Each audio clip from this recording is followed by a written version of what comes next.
Okay. नमस्कार छात्रों, आदर्श विद्यालय के इस YouTube चैनल पर आपका स्वागत है। आदर्श विद्यालय चिखली से अर्चना कंगले, सहायक शिक्षिका। कोविड-19 के अनुसार कोरोना वायरस के संसर्ग से बचने के लिए पाठशाला बंद है, लेकिन ऑनलाइन शिक्षा जारी है। इसलिए घर पर रहिए, सुरक्षित रहिए, शिक्षा का लाभ लीजिए। अगर आपको यह वीडियो पसंद आए तो उसे सब्सक्राइब कीजिए।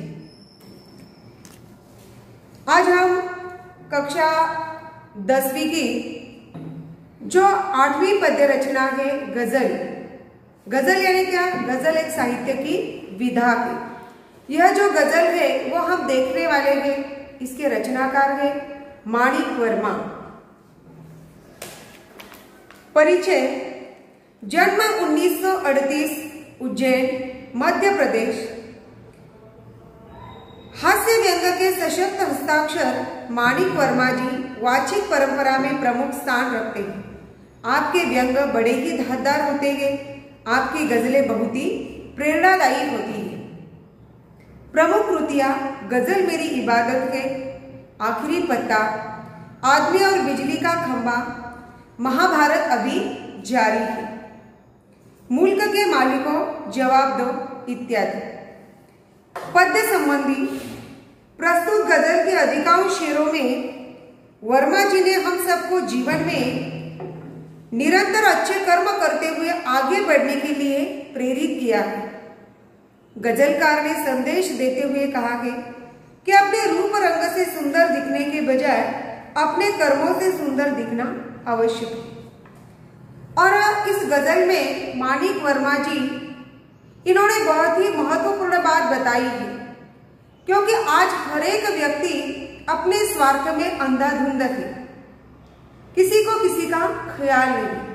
लेकिन यहाँ पर वर्मा जी हमें प्रेरित करना चाहते, प्रोत्साहित करना चाहते हैं कि मनुष्य दिखने में सुंदर नहीं बल्कि अपने कर्मों से सुंदर होना चाहिए। उसके कर्म कितने सुंदर है यह महत्वपूर्ण है। और इसीलिए इस गजल के माध्यम से हम देखेंगे कि मनुष्य के जो कर्म है वो किस तरह के होने चाहिए। आपसे किसने कहा स्वर्णिम शिखर बनकर दिखो, शौक दिखने का है तो फिर नींव के अंदर दिखो। यहाँ पर स्वर्णिम यानी सुनहरी। यहाँ पर बताया है कि जो शिखर है वो दिखने में बहुत ही सुंदर है, लेकिन यह जो शिखर है वो क्यों सुंदर दिख रहा है? क्योंकि इसके पीछे बहुत से लोगों के जो दुख है, पीड़ा है, वह जैसे कि जो ईंट है, पत्थर है, इसी के कारण ही यह जो शिखर है बहुत सुंदर दिख रहा है। जैसे कि शिखर सुंदर दिखता है उसी तरह लोग भी समाज में सम्मान पाना चाहते हैं, इस शिखर की तरह अपना भी नाम ऊंचा करना चाहते हैं। परंतु वास्तव में देखा जाए तो इन शिखरों से अधिक महत्व उन ईंटों और पत्थरों को देना चाहिए जिनके कारण ये शिखर बन चुके हैं। जैसे कि हमारे जो माता पिता हैं बच्चों पर संस्कार करते हैं, हमें अच्छे बुरे का ज्ञान देते हैं, तभी मनुष्य आगे चलकर एक अच्छा व्यक्ति बन सकता है। उसी तरह मनुष्य को उस शिखर की तरफ देखते हुए मनुष्य को पीछे मुड़कर देखना चाहिए कि इन शिखरों को सुंदर बनाने वाले कौन थे? वह ईंट और पत्थर थे।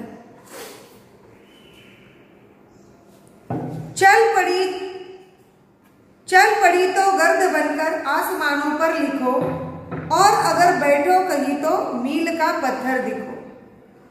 यदि आप मंजिल की ओर अग्रसर है तो अपने अच्छे कर्मों के कारण उसी प्रकार आसमानों तक छा जाओ, जैसे मील का पत्थर जिस प्रकार पथिक को अपनी मंजिल की ओर बढ़ते समय सहायता करता है, उसी प्रकार क्रियाशील न होते हुए भी आप दूसरों की मदद करो। जैसे हम देखते हैं कि रास्ते से जाते हुए हमें अपनी मंजिल पता नहीं, लेकिन यह जो रास्ता है वो हमें बताता है तुम्हें यहाँ जाना है। रास्ता बोलता है क्या? नहीं। क्रियाशील न होते हुए भी लोगों की वह सहायता करते हैं। हम तो एक आदमी हैं, हम बोल सकते हैं। मनुष्य ही ऐसा प्राणी है जिसे परमात्मा ने भाषा का वरदान दिया है, और इसीलिए इस भाषा की सहायता से हमें दूसरों की मदद करनी है। क्योंकि हम देखते हैं कि समाज में बहुत से लोग पीड़ित है, दुखी है। इन लोगों की सहायता करने का काम हमें करना है। जिन लोगों के पास पैसे है, रुपए, धन है, दौलत है, उन लोगों की तो कोई भी वाह करता है, सहायता करता है, लेकिन असली जरूरत तो उन लोगों को है जो गरीब है, पीड़ित है। और यहाँ पर माणिक वर्मा जी हमें यही बताना चाहते हैं कि हमें उन लोगों की मदद करनी चाहिए जो बहुत ही दुखी है, पीड़ित है। सिर्फ देखने के लिए दिखना कोई दिखना नहीं, आदमी हो तुम अगर तो आदमी बनकर दिखो। यहाँ पर पता है कि सिर्फ दिखना, मनुष्य की जो सुंदरता है वो किसी काम की नहीं है। मन की सुंदरता होती है सच्ची सुंदरता। समाज में रहते हुए हम देखते हैं कि बहुत से जो लोग हैं वो दूसरों को आश्वासन देते हैं। जैसे नेता लोगों का हम उदाहरण लेंगे, मैं तुम्हारे लिए ये करूंगा, वो करूंगा। चुनाव नजदीक आते ही वो हमें आश्वासन देते हैं। लेकिन यहाँ पर माणिक वर्मा जी का कहना है कि कथनी थोती जगत में करनी उत्तम सार। कथनी यानी कहना, थोती यानी व्यर्थ। कथनी क्या है? जगत में व्यर्थ है। करनी उत्तम सार, करनी यानी कर्तव्य, उत्तम यानी श्रेष्ठ। आपका जो कर्तव्य है वो महान होना चाहिए।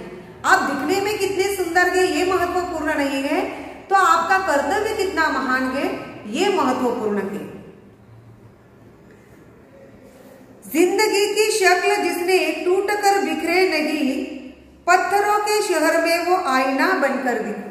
हम देखते हैं कि मनुष्य के जीवन में बहुत से संकटों का, मुसीबतों का उसे सामना करना पड़ता है, लेकिन बिना टूटे, बिना बिखरे हुए परिस्थिति का डटकर हमें सामना करना चाहिए।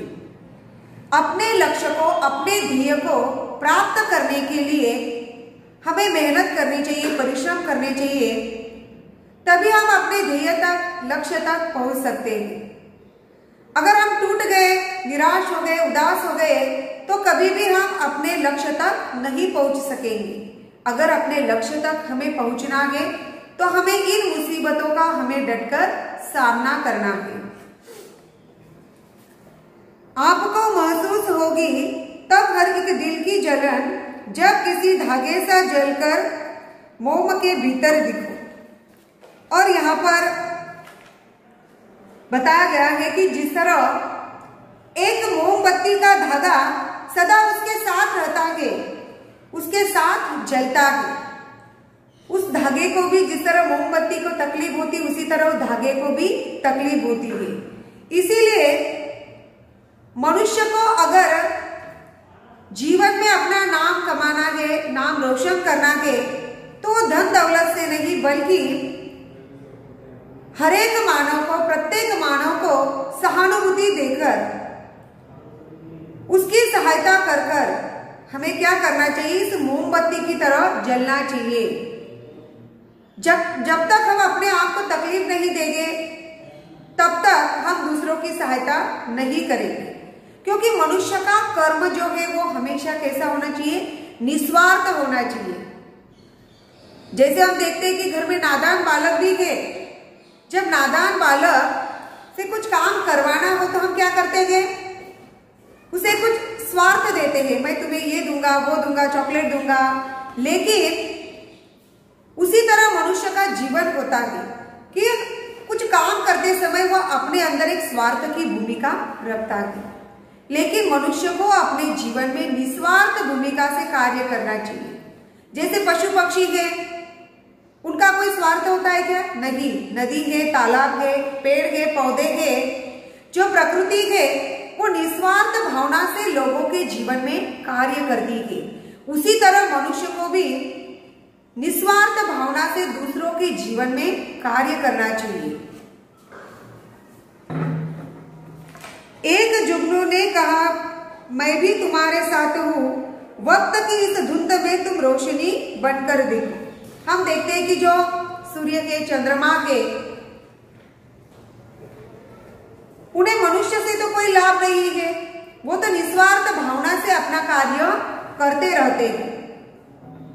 और इसी तरह जिस तरह घने अंधकार में चमकता हुआ जुगनू आशा की एक किरण देता है, उसी तरह जो व्यक्ति निराश है, जो व्यक्ति उदास है, उसे जीवन में पीड़ा है, उस व्यक्ति के जीवन में एक सहानुभूति की किरण बनकर, एक आशा की किरण बनकर हमें आगे बढ़ना है, उसे प्रेरित करना है, उसे अपना जीवन व्यतीत करने के लिए प्रेरित करना है। एक मर्यादा बनी है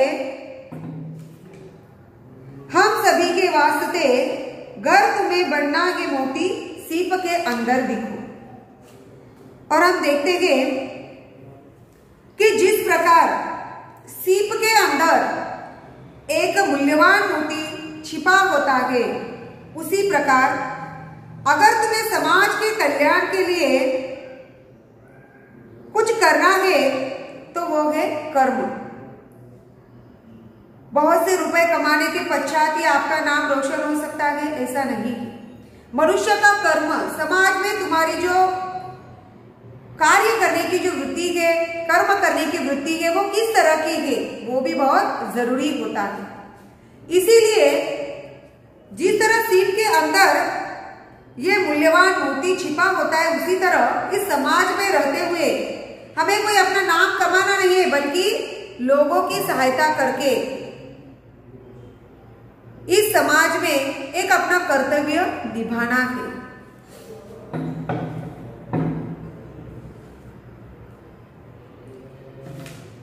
डर जाए फूल बनने से कोई नाजुक कली, तुम न खिलते फूल पर तितली के टूटे पर दिखो। और यहाँ पर हमें पता है कि जो कली है, पौधा होता है, उसे जो फूल लगते हैं तो बहुत ही सुंदर दिखते हैं, लेकिन जो कली है वो जानती है कि अगर मैं खिल गई तो ये जो तितली है वो क्या करेगी, मेरा रस चूस लेगी। इसका डर उसे होता है। और यह जो कली है वो परेशान होती है कि वो फूल बनना ही नहीं चाहती, कि मैं फूल बनूंगी तो मेरा जो रस है वो तितली चूस लेगी। तो इस फूल को तितली से बचाने का हमें क्या करना है, प्रयास करना है। फिर वो किस तरह कि समाज में रहते हुए जो दुखी लोग हैं, पीड़ित लोग हैं, जो भ्रष्टाचार है, इस भ्रष्टाचार को दूर करके हमें इस पीड़ित या दुखी लोगों की सहायता करती है। क्योंकि हमें पता है कि सरकार के अंतर्गत कई योजनाओं का लाभ होता है, लेकिन यह जो लाभ है वो लोगों तक नहीं पहुंचता। बहुत से लोगों को ये भी नहीं पता होता कि क्या लाभ मिल रहा है, लेकिन उन लोगों की अगर हम सहायता करेंगे, उनकी मदद करेंगे, तो सचमुच एक ना एक दिन यह जो लोग हैं उनके जीवन में एक आशा की किरण जरूर दिखेगी, एक नई रोशनी हमें जरूर दिखेगी। क्योंकि इस दुख के कारण, इस पीड़ा के कारण बहुत से लोग आत्महत्या कर रहे थे, बहुत से लोग अपने घर से बेघर हो रहे थे, बहुत से लोग अपने जीवन में परेशान थे। लेकिन इस परेशानी का कारण कौन है? भ्रष्टाचारी लोग। और इन लोगों से, इन लोगों के जीवन में अगर हमें सचमुच एक नई किरण लानी है तो पहले हमें कर्म करना है। क्योंकि हमें पता है कि हाथ की रेखा कर्म से बदले, कर्म बड़ा भगवान कितना बदल गया इंसान। मनुष्य का जो कर्म है वह कर्म किसी मनुष्य के चेहरे पर या लकीर, चेहरे की लकीर पर दिखाई नहीं देता, तो उसके कर्म के कारण। क्योंकि आज हम देखते हैं कि समाज में जो अंधविश्वास है कि साधु संत महात्मा को बुलाकर हम अपनी किस्मत आजमाने की कोशिश करते हैं कि जीवन में मैं डॉक्टर बनूंगा, इंजीनियर बनूंगा, या एक अच्छा अधिकारी बनूंगा, एक पुलिस अधिकारी बनूंगा, यह मनुष्य की सोच होती है। लेकिन आप कब अक्सर डॉक्टर या इंजीनियर बन सकते हैं? जब आप अपना कर्म करेंगे, अच्छा काम करेंगे। इसीलिए कहा गया कि मनुष्य को हमेशा सच्चाई के रास्ते पर चलना चाहिए, अच्छे कर्म करना चाहिए, ईमानदारी का साथ देना चाहिए। कोई ऐसी शक्ल तो मुझको दिखे इस भीड़ में, मैं जिसे देखूं उसी में तू मुझे अक्सर दिख। हम देखते हैं कि समाज की इस भीड़ में कोई अच्छा है, कोई बुरा है, लेकिन हे ईश्वर, मैं चाहता हूं कि मैं जिसे भी देखूं मुझे तुम नजर आओ, क्योंकि तुम सर्वव्यापक हो। परमात्मा यह सर्वव्यापक होता है। परमात्मा हर मनुष्य के जीवन में निस्वार्थ भावना से कार्य करता है।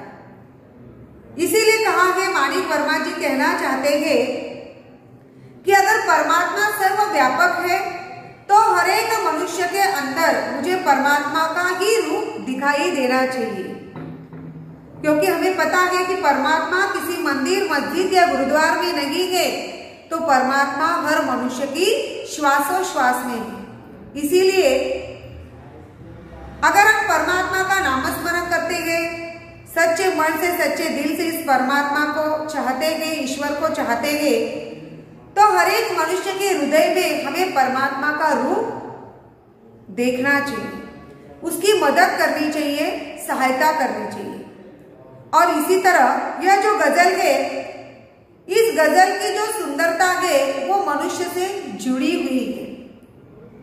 माणिक वर्मा जी का कहना है कि हर एक व्यक्ति अपने काम में व्यस्त है, लेकिन समय निकालकर हमें इस दुनिया की तरफ, इस समाज की तरफ हमें देखना चाहिए कि समाज में क्या चल रहा है, मेरी जरूरत कहाँ है, मुझे कहाँ कर्म करना है, कहाँ कार्य करना है।